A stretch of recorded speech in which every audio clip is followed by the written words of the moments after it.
আসসালামু আলাইকুম। এখন দেখবেন সংবাদ শিরোনাম। চরম নাটকীয়তা শেষে তামিলনাড়ুর মুখ্যমন্ত্রী হিসেবে শপথ নিচ্ছেন থালাপতি বিজয়। সকাল 10টায় অভিষেক অনুষ্ঠান, থাকবেন রাহুল গান্ধী। গাজীপুরের কালিয়াকৈরে চোর সন্দেহে 3 জনকে পিটিয়ে মারল এলাকাবাসী। পিকআপে আগুন। কাপাসিয়ায় হত্যার শিকার 5 জনকে দাফন, মূল অভিযুক্ত এখনো পলাতক। নারায়ণগঞ্জে দগ্ধ বাবা মা সহ 3 সন্তানের অবস্থায় আশঙ্কাজনক। গ্যাস দুর্ঘটনা রোধে দ্রুত করণীয় নির্ধারণের আশ্বাস স্বাস্থ্যমন্ত্রী। এতক্ষণ দেখছিলেন সংবাদ শিরোনাম, এবারে দেখবেন বিস্তারিত। তামিলনাড়ুর মুখ্যমন্ত্রী হিসেবে সুপারস্টার বিজয় থালাপতির শপথ আজ সকাল 10টায় চেন্নাইয়ের নেহেরু স্টেডিয়ামে আয়োজন করা হবে অভিষেক অনুষ্ঠানের মধ্যে নেওয়া হয়েছে সব ধরনের প্রস্তুতি।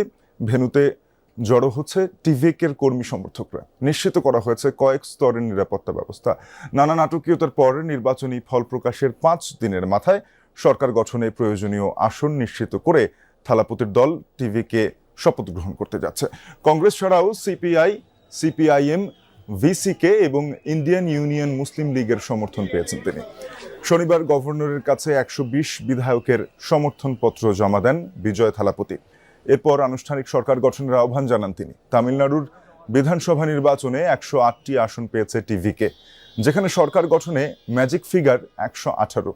রোববার বিজয়ের অভিষেক অনুষ্ঠানে যোগ দেবেন কংগ্রেস নেতা রাহুল গান্ধী। পর্দার নায়ক বিজয় থালাপতির এরকম মুখ্যমন্ত্রী হওয়ার পথটাও ছিল বেশ নাটকীয়। সরকার গঠনে অন্তত 5টি দলের সহায়তা নিতে হয়েছে তাকে। 17 বছর আগে কংগ্রেসে যোগ দেওয়ার লক্ষ্যে রাহুল গান্ধীর বাসভবনে গিয়ে করেছিলেন বৈঠক। আর এখন সেই কংগ্রেসই তার নেতৃত্বাধীন জোটের ক্ষুদ্র এক অংশ। বলা হচ্ছে রাহুল গান্ধীর সাথে বিজয়ের সখ্যতার এই গল্প একদিনের নয়। ভারতীয় বিভিন্ন মিডিয়ার খবর, বিজয়ের প্রতি সমর্থনের কারণে নির্বাচনী প্রচারণায় জোট শরিক ডিএমকের একাধিক বৈঠকে অংশ নেননি রাহুল। তামিলনাড়ুর নতুন মুখ্যমন্ত্রী বিজয় থালাপতির শপথ অনুষ্ঠানে সবচেয়ে আলোচিত মুখ কংগ্রেস নেতা রাহুল গান্ধী। টিভিকের সরকার গঠনের নেপথ্যে কংগ্রেসের রয়েছে গুরুত্বপূর্ণ ভূমিকা। মাত্র 10 আসনের অভাবে যখন সরকার গঠনই অনিশ্চয়তায় পড়ে বিজয়ের দল, তখন সবার আগে এগিয়ে যায় কংগ্রেস। দীর্ঘদিনের জোট শরিক ডিএমকে ছেড়ে বিজয়কে সমর্থন দেন দলটির 5 বিধায়ক। বলা হচ্ছে টিভিকে সমর্থন দেওয়ার সিদ্ধান্ত হুট করে নেয়নি কংগ্রেস। নির্বাচনে কংগ্রেস ডিএমকের সাথে জোট করলেও বিজয়ের সাথে রাহুলের সখ্যতা বেশ পুরনো। 2009 সালেই রাহুল গান্ধীর বাসভবনে বৈঠক করেছিলেন বিজয়। লক্ষ্য ছিল কংগ্রেসের তামিলনাড়ুর যুব শাখার দায়িত্ব নেয়া। তবে রাজনৈতিক টানাপোড়েনে শেষ পর্যন্ত আর দায়িত্ব নেওয়া হয়নি। ইতিহাস তৈরি করে তামিলনাড়ুর সর্বোচ্চ আসন পাওয়া দল বনে গেছে বিজয়ের নবাগত দল টিভিকে। রাজনৈতিক পালাবদলের জেরে এই দলের নেতৃত্বাধীন জোট সরকারের ক্ষুদ্র অংশ এখন কংগ্রেস। তাদের আসন সংখ্যা মাত্র 5। বিশ্লেষকদের মত, দক্ষিণ ভারতে বন্ধু হিসেবে পরিচিত অনেক নেতাকে রাহুল বিশ্বাস না করলেও তার আস্থা রয়েছে বিজয়ের প্রতি। কংগ্রেস নেতাদের প্রত্যাশা আগামী জাতীয় নির্বাচনেও তামিলনাড়ুতে দেখা। গাজীপুরের কালিয়াকৈরে গরু চোর সন্দেহে 3 জনকে পিটিয়ে হত্যা করেছে এলাকাবাসী। বেশ কিছুদিন ধরে এলাকায় গরু চুরি বেড়ে যাওয়ায় রাত জেগে পাহারা বসায় স্থানীয়রা। তাদের দাবি, ভোরের দিকে চোরের দল পিকআপ নিয়ে গ্রামে ঢোকে। এ সময় 3 জনকে ধরে গণপিটুনি দিলে মৃত্যু হয় তাদের। গাজীপুরের কালিয়াকৈর সদর থেকে 10-12 কিলোমিটার দূরের জনপদ বাগচালা। নিভৃত এই পল্লীতেই গরুচোর সন্দেহে স্থানীয়দের পিটুনিতে প্রাণ গেছে 3 জনের।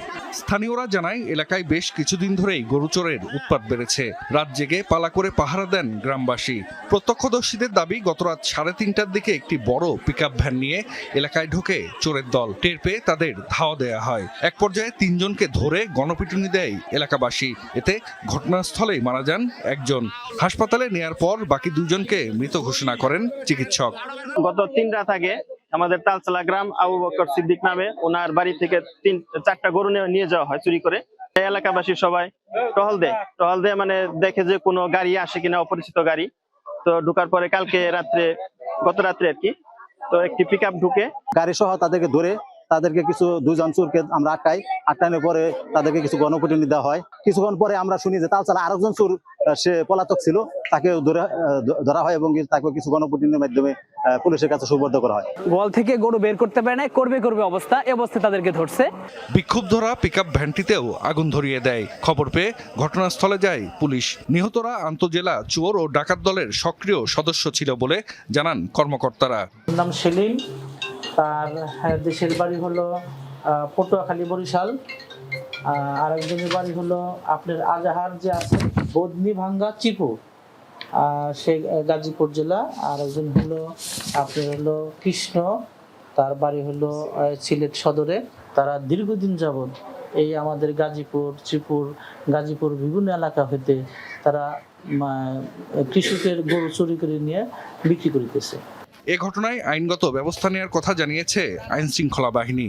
ভ্যানটিতেও আগুন ধরিয়ে দেয়। খবর পেয়ে ঘটনাস্থলে যায় পুলিশ। নিহতরা আন্তজেলা চোর ও ডাকাত দলের সক্রিয় সদস্য ছিল বলে জানান কর্মকর্তারা। নাম সেলিম, তার দেশের বাড়ি হলো পটুয়াখালী বরিশাল।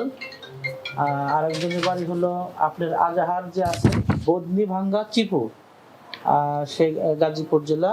আর একজন হলো আপনার হলো কৃষ্ণ, তার বাড়ি হলো সিলেট সদরে। তারা দীর্ঘদিন যাবৎ এই আমাদের গাজীপুর বিভিন্ন এলাকা হইতে তারা কৃষকের গরু চুরি করে নিয়ে বিক্রি করিতেছে। এ ঘটনায় আইনগত ব্যবস্থা নেওয়ার কথা জানিয়েছে আইন শৃঙ্খলা বাহিনী।